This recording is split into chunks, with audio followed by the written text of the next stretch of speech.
Hi and welcome to my channel. I'm doing the rising sign readings for the month of November and I'm up to Gemini rising. Now, before I get into the reading, I'll just do a very quick intro-y thing. Just to let you know that the video is up on the community tab that shows the charts. It's not a card reading. It's talking about the energies astrologically for the rest of the month. I usually talk about the main moon phases, any eclipse energy and any retrograde energy. In this one I've also included some particular aspects that I think were pretty poignant that at this time of recording it's already been the new moon in sidereal Virgo. But there were some aspects on that new moon time, and I think that very similar aspects are going to be happening with the next new moon as well, or sometime in December, early December. So I can't remember, but it's in the video, so I think it's probably going to be helpful to take a look at that, because I don't just say, okay, the aspects and these are sort of the energies, but I explain how, in a real world sense kind of thing, how it can play out in our lives, the sort of way it can look. So in that sense, I think it's helpful to take that into account, because it kind of dovetails the actual card reading to help you gain a bit more insight on how to work with the energies and how they might play out in your life. So that is on my community tab. It's the first post. You click on the video and it'll be there. Yeah. Apart from that, check out the pinned comment and my description box of this video. That'll have a couple of helpful links in it as well for you. With that all said, I think we'll jump into the reading now. You don't have a lot of cards actually, so yours might be a quick reading unless I waffle on, but we'll see. So anyway, what have we got here? First quarter moon. Okay, well that's good, because first quarter is the one directly after the new moon, which is the first quarter square, the first square we have with the moon. So it's smack bang in the middle, as you can see, of new moon and full moon. It's 7 days after the new moon, 7 days before the new moon approximately. So it's in the new moon energy, so it's bringing in the new. So that's a good thing. Bringing in the new what? Neptune. Neptune's retrograde in Pisces at the moment. Might want to check where your Neptune is placed. This is bringing in the new with Neptune. So art, music, well, music is art, ESP, psychic ability, sort of dreaminess and letting yourself go kind of thing, because that's new moon energy. So I'm focusing on the new, sort of the positive sides of Neptune and Pisces themes. 11th house. Okay. Well, 11th house is in Aries for you. 11th house is about friendships, groups, social circles, technology, internet, communication, that sort of thing. Hopes, wishes, dreams, Neptune, bringing your dreams in. Jupiter, oh, okay. Jupiter is about expansion and growth. Jupiter's in retrograde at the moment in Taurus, so this may have something to do with what you value, at least, if not money, because we haven't got Taurus here or the second house as yet. We've got the 11th again, which is friends, social circles, groups, hopes, wishes, technology. What's this one? Oh, Aquarius, dang. Okay, well there's your Aquarius house. Now it's your Aquarius sign. This energy is freedom-loving, rebellious, idealistic, and technological. Aquarius, I think, is in your Sag house. Sag is ruled by Jupiter.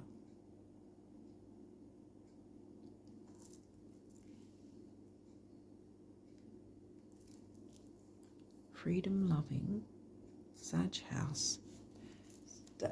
Sagittarius is about travel, expansion, growth, expansive thinking, philosophy, religion, higher learning, like university learning.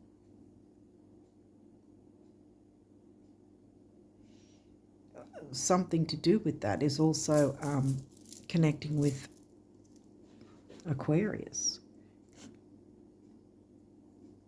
The Aquarius themes, because you would deal with ninth house themes, like I just said, the Sagittarius themes, as if you're an Aquarian in a friendly kind of way. Long distance travel. Let's see what else is. Leo the lover. Leo's in your third, communication. Well, that's the Gemini house, and Gemini and the Gemini house and the Aquarius house are both about like groups and communication, technology. Leo's about fun. Leo's the opposite of Aquarius, I think. No, it's not. Wait, yes it is.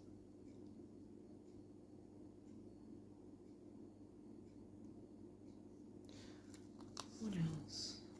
Virgo. The Alchemist.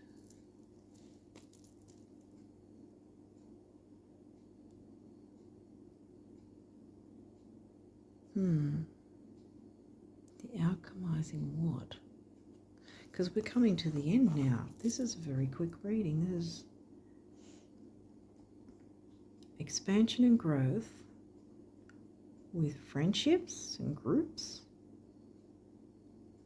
and some sort of dreaminess to it, maybe. Alchemizing what you value. Okay, what are these two say? Oh, square, semi-square, queen conks. Tension. Well, this is upright. It would have been better if it was in reverse.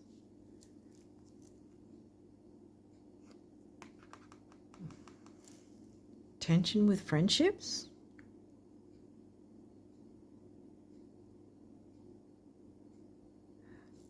Expansion and growth. These are both expansive. Jupiter and Neptune are quite expansive. And in fact, both of those are co-rulers of Pisces in 12th house, which neither of you has come through. First quarter moon, well, the moon was in Virgo, sidereal Virgo. What's the full moon going to be? Full moon's going to be in Taurus, sidereal Taurus again. Ascendant, which is your rising sign, entrance. That's in reverse. So we've got the astrology out now. There's not much of it. It's bringing in the new, expansiveness within the friendships. Maybe that's the focus, to focus on friendships so that you're not focusing so much on how you look and the tension in some other area. Because I'm getting sort of split things here. Leo the lover, Virgo the alchemist. Leo and Virgo. Well, it's third and fourth house.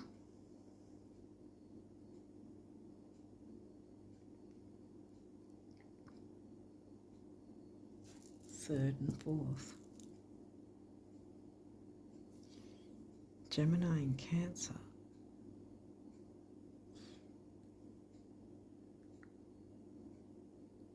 houses, Leo, Virgo signs. Communicating like a Leo, as if you were a Leo.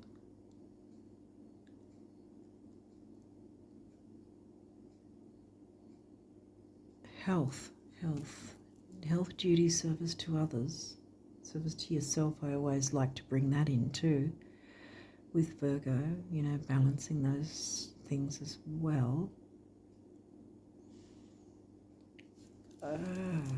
Maybe there's some sort of health reason has been tense, and you haven't been able to be your best. Some sort of tense family? Really, family? Where are we getting family from? Fourth house. Oh. Virgo in the fourth, health. Duty, service to others. Communication like a Leo. Communicating to a community. Communicating to your friends.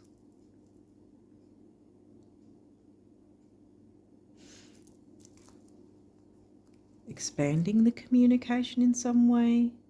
Getting more softer like Neptune, maybe. Unless it's the other way and it's expanding the negatives, but that can't be. No, because it's bringing in the new. Having a softer approach, expanding a softer approach to communicating with those who feel friendly to you. This could also be like, because a lot of the time we can have family members who feel like friends, you know, because there's been tension and you haven't looked that good in some way. You haven't come across as good, because this is how you come across to the world, right? Upright. You don't want it in reverse. It's how you enter the world, and something's stifling you, or how you're seen by others is not in a good light, really. I think you're passionate. Leo's passionate. You're communicating passionately. Where did we get Aries from again? Where was Aries? Aries is in your 11th, right? Yeah, because Aries can go no matter what. Passionately communicating. Maybe that's where the tensions come from, that you're not putting yourself in a great light because you're a little perhaps too passionate and intense, where you need to perhaps soften it, bring in the new by softening your communication with those who feel like family, who may be some friendships, groups. Yeah, I think it calls for softer communication, expansion with the softer communication within these groups, and who feel like family, or family who are within group, you know, important groups to you. Gee. Anything else? First quarter moon, well, that's 7 days after the new moon. As I'm filming now, we've already had the new moon in sidereal Virgo. I was going to say Taurus for some reason. Why was I going to say Taurus? What's Taurus got to do with this?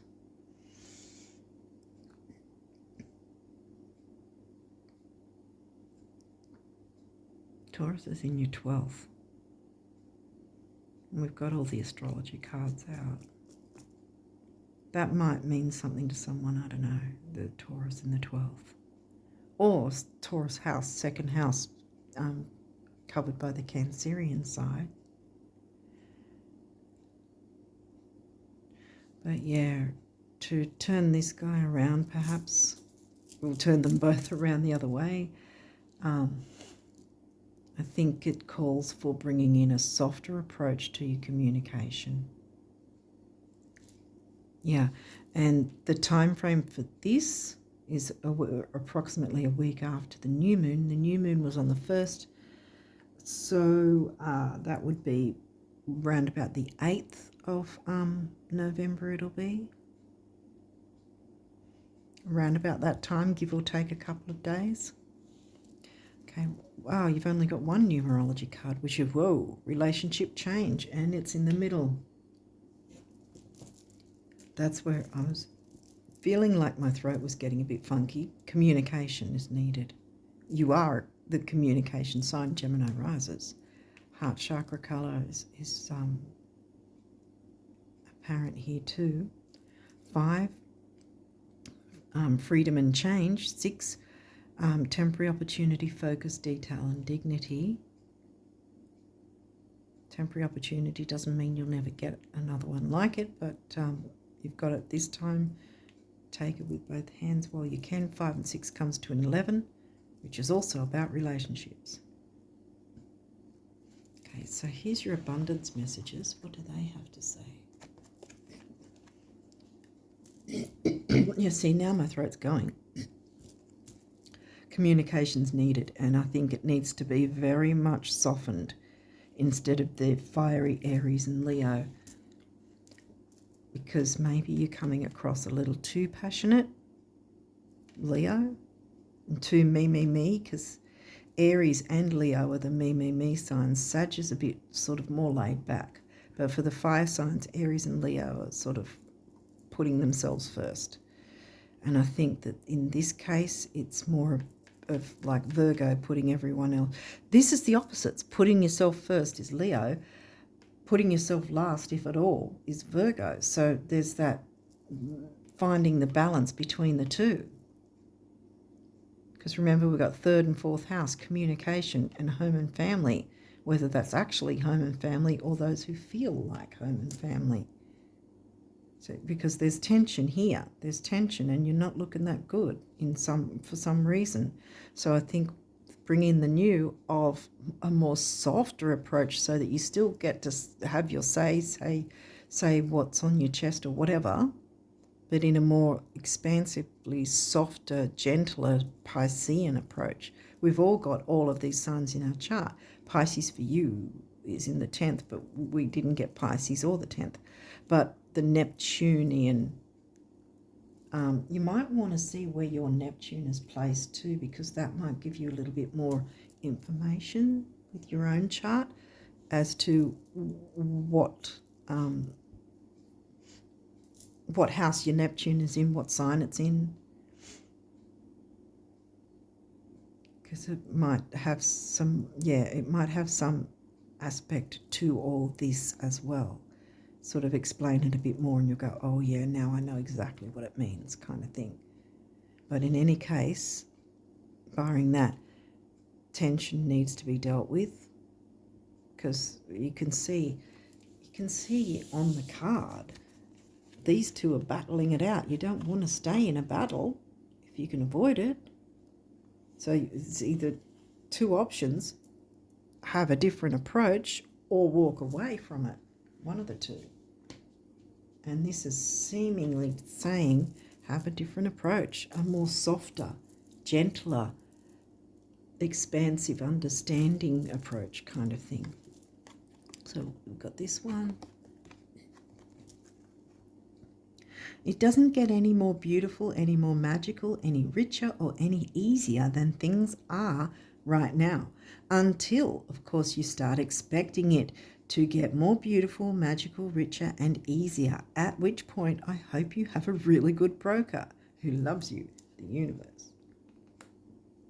Now that's in the middle too. Yeah, relationship change doesn't mean relationship end. It's just the end of a dynamic. For some of you, it might be an end.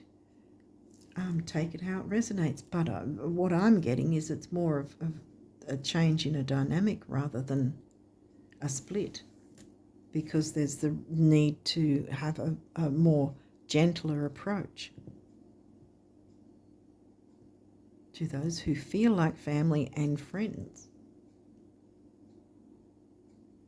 So start start expecting it to, get better, easier, magical, richer, beautiful. The nice side of things. Yeah, I think there's probably been tension because there's been sort of aggression in terms of Aries and Leo, the fire. So you need to cool that down with the water. And it's funny that I should mention Aries and Leo, and this is the ruling planet of Sag, which I said was more easygoing. This is the ruling planet of Sag. It's also co-ruler of Pisces. So it's, I think the main thing here is asking you to really, really dig deep and tap into the more gentler approach to change the negative dynamics, turn these two suckers around. So we got that. Not having enough money is never the problem, it seems. First, lack is always temporary. Second, change is only ever a few thoughts away. And third, it's not like you haven't performed miracles before. Honey, honey, the universe. Yeah, so you're perfectly capable of performing miracles, of changing a relationship dynamic from this to the more gentler, more peaceful, joyful, like the joyful side of Leo. And as for the Aries side, it's taking the lead in bringing that in, because this is new moon energy. So there's not this, if it was turned around the other way, it would be about, yes, making tweaks and changes, but it might also then be an ending because it would be the other way around. But this came as first quarter, not last quarter. So this is bringing in the new. It's a positive, happy, good vibe that wants to come through.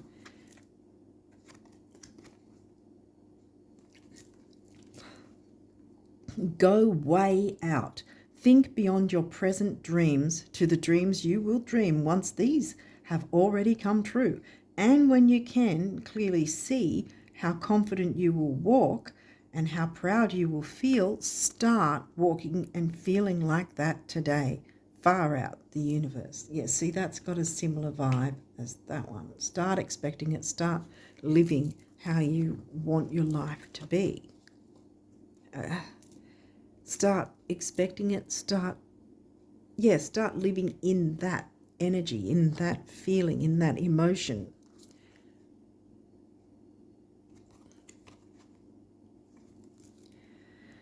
Do you know what's 1,000,000 times better than getting to the top of the mountain? Here we go. Yeah, getting there after having been lost. Oh, yeah, the universe. Yeah, see? Because this has been a tough time. And you want to turn these guys around. Okay, so what does this say? Invitation. We, your guardian angels, ask you to invite us into your heart. Talk to us at any time. Share with us your fears and concerns as well as your joys and pleasures. There is no need to be formal, for we have known you since before the dawn of time. In fact, we know you better than you know yourself, and we love you just as you are.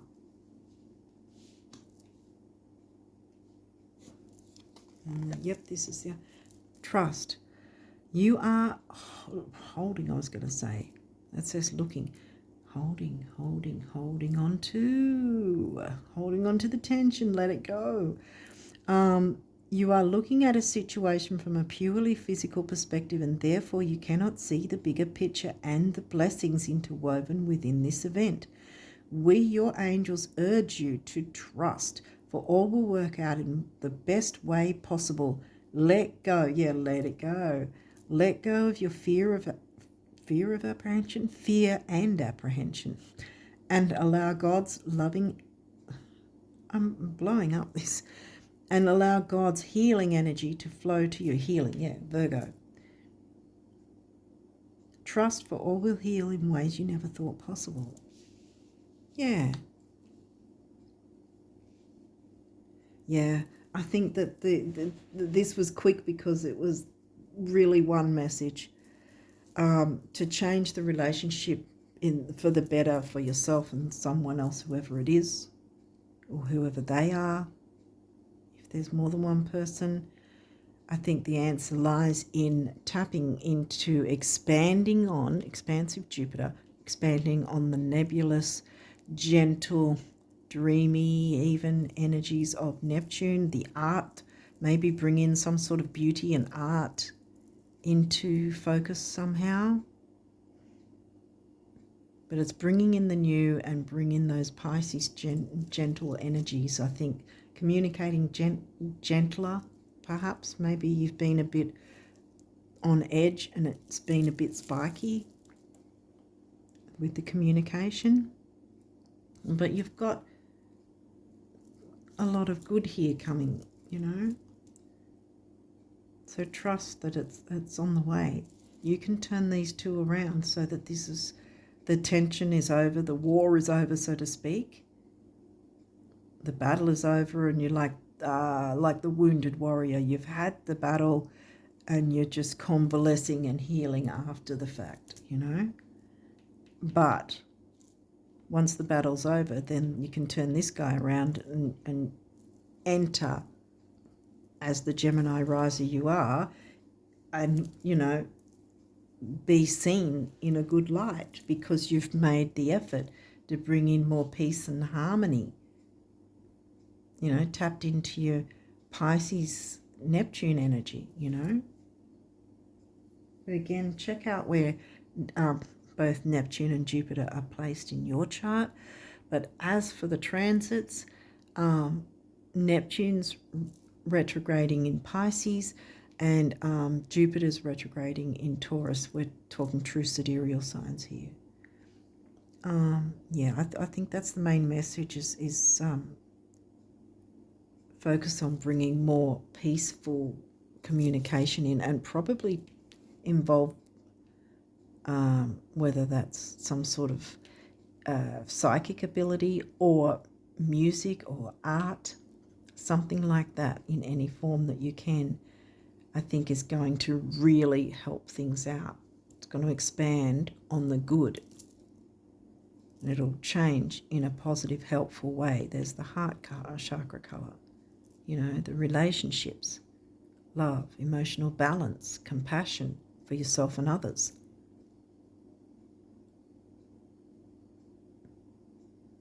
Yeah, I know we didn't get Mercury, but just really strongly getting the idea of the communication with the throat chakra blue here.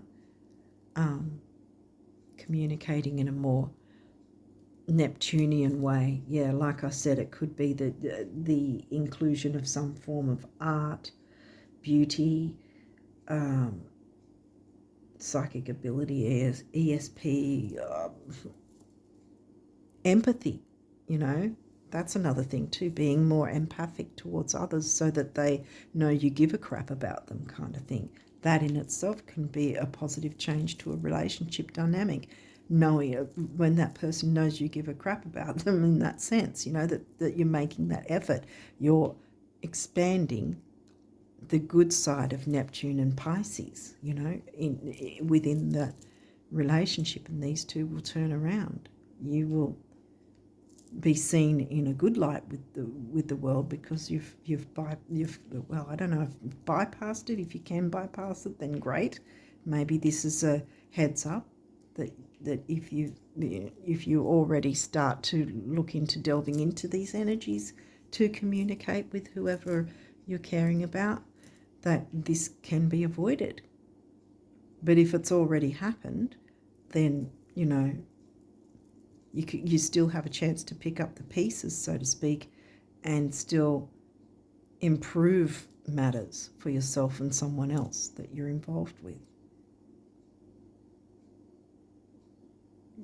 by bringing in the Pisces Neptune energies. Like I said, the dreamy, nebulous, like I said, psychic abilities, mediumship even. What else is it about? Art, music, poetry, beauty. What else? Just more gentler, easygoing. Pisces is quite easygoing. So is Sag, but we don't have Sag here. Oh, well, wow.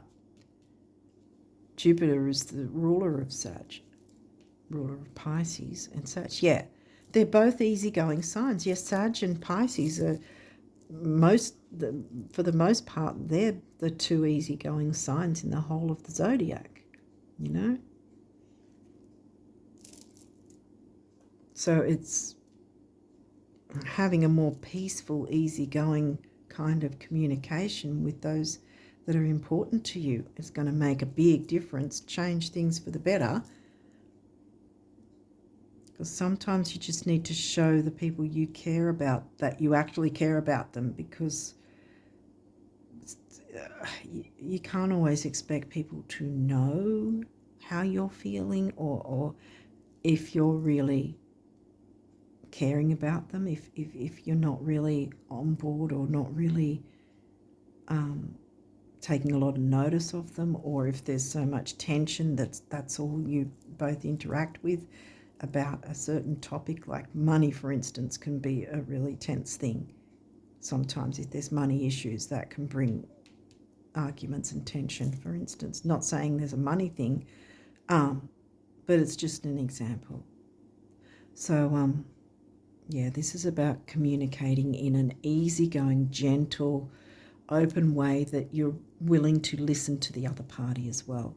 And that will bring things forward, propel things, and start expecting that sort of dynamic. See? Start walking and feeling like that today. Start expecting it. Not like you haven't performed miracles before. And once you got to the top of the mountain, it's the best thing. Do you know what's a million times better than getting to the top of the mountain itself? Getting there after having been lost. So there's a measure of feeling lost probably within a or some relationships, because there's been some form of tension, probably in some way to do with health. It could just be the health of the relationship itself. And the answer is be open to the expansiveness and nebulousness and dreaminess and art and beauty and music. All the Piscean, Neptunian things, I think, is what you need to bring in if you want to improve on whatever this relationship thing is, so that the tension is dissipated and once again you're seen in a good light. And see, bringing in the fun again, enjoyment of life with those you care about. Okay, I think I'm going to leave it there now and wish you all the best of luck with November and with these energies. Yeah, and until next time, bye for now.